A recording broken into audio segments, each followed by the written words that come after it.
police in Israel on Sunday, collecting pieces of evidence inside a fast food restaurant at the central bus station in Beersheba, following a shooting attack in the city. One woman was killed and 10 others were wounded. The assailant has not been identified, but officials are treating it as a terror attack. I think the biggest lesson from October 7th is that there is no more humanity, no forgiveness.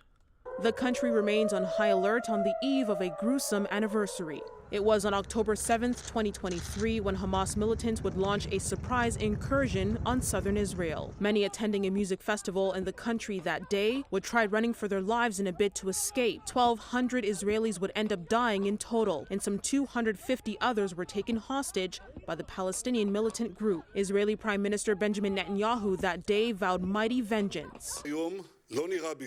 What happened today has never been seen in Israel, and I will make sure that it does not happen again.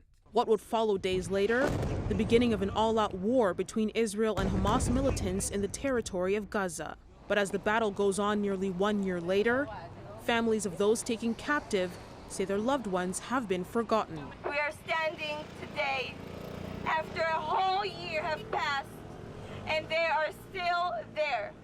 A whole year have passed, and it seems like the situation has only escalated. Family members of Israeli hostages and other protesters disrupted Tel Aviv traffic on Sunday morning, demanding the government secure the release of their loved ones.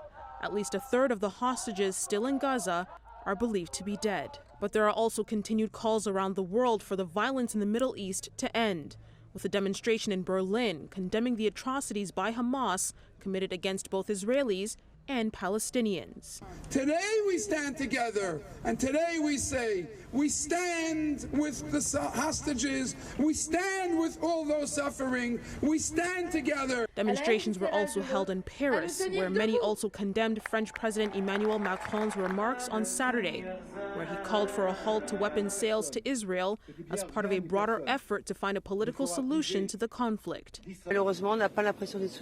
Unfortunately, we don't get the feeling of being supported by the French state, so Mr. Macron's speech yesterday was extremely disappointing. Netanyahu also criticized the French president's remarks. Shame on them. Is Iran imposing an arms embargo on Hezbollah, on the Houthis, on Hamas, and on its other proxies? Of course not.